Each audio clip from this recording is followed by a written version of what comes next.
ubuzima bwawe. Isaha icyenda wisira nyeganyega reka ibisozi byari imbere yawe binyeganyege mu izina rya Yesu. Isaha icyenda mu gitambara cyari gikingiriye ahera cyane kiratabuka reka ibyari imbere yawe bitabuke bizatubuka Imana bizatubuka. Haleluya haleluya haruvyumva tere haleluya.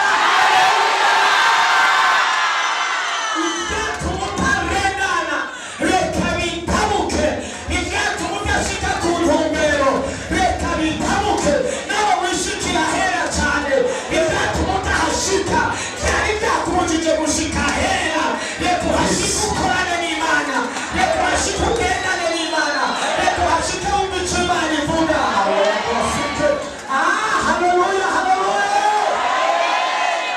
Mana turamushima turagomba gushika mu burenganzira bwacu turagomba gushika mu bushobozi bwacu turagomba gushika aho ugomba ko dushika turagomba gushika aho ugomba ko dushika turagomba gushika n'abari byatubujije gushika muri iyi saha icyenda abakozi b'Imana baragomba gushika nanjye ndagomba gushika iyi saha twese turagomba gushika. Ureba Uwiteka Mana twaje mu mbaraga zawe tugomba gushika twaje kureba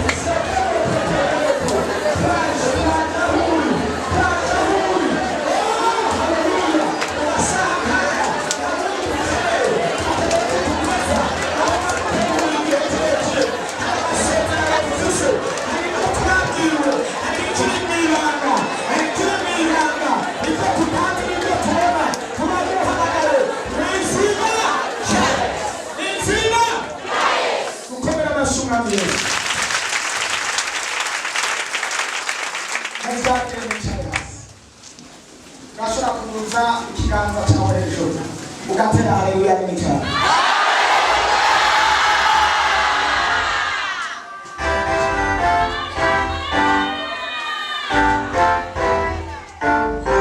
Amuru yafashijwe watera iri haleluya.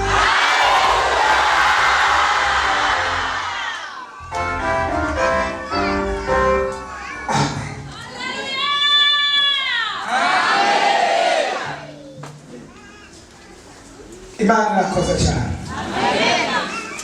Imana itugiriye neza neza neza neza. Imana ishimwe kandi Imana ishimwe. Imana ihabwa icyubahiro rwose.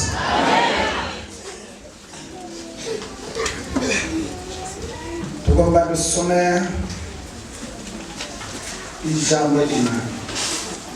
Ubutumwa bwiza bwa Yesu Kristo uko bwanditswe na Yohana igice cya 12 ku murongo waho wa 24.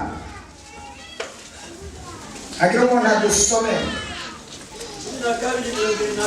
urageza ku murongo waho wa 26. Mu izina rya Yesu.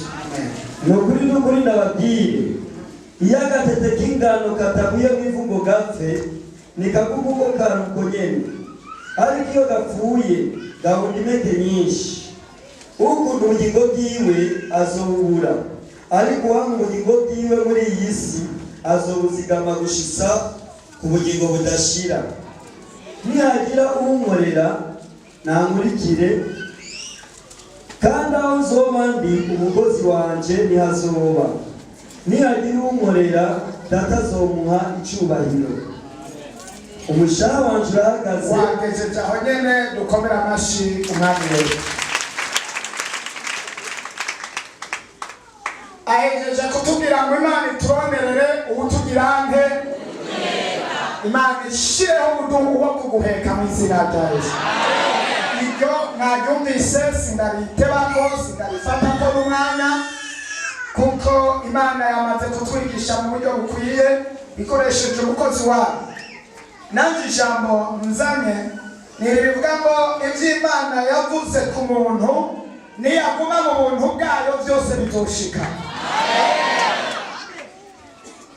Banishe nito jambo iby'Imana yavuze yo barabivuze mu ijambo ryayo yo barabivuze mu ndo ukarota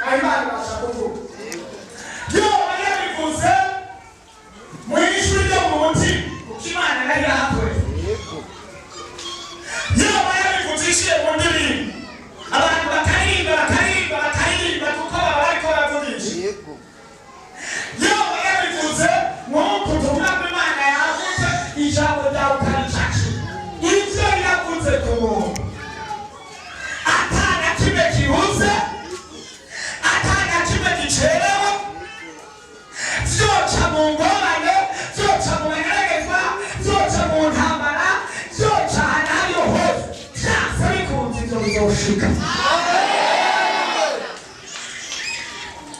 yesu mari gutera haleluya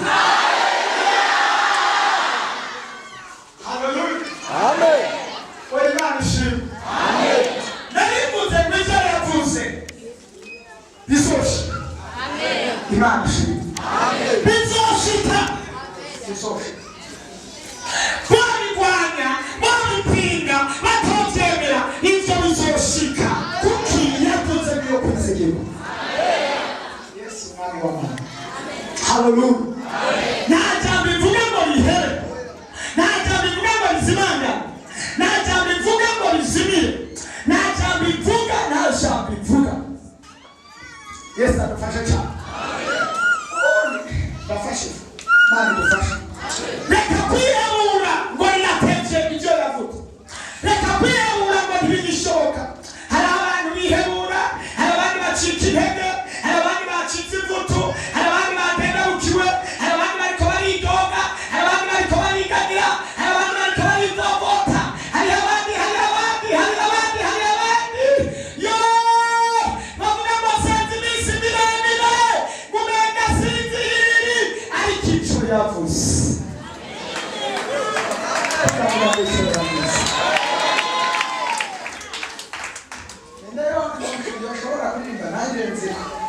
indirimbo nazo kuzirimba hari ibyo umuririmbyi yavuze ibyo yavuze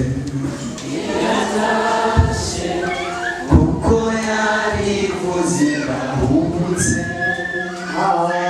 ijambo ibiteme imfashanyo y'umuntu Jesus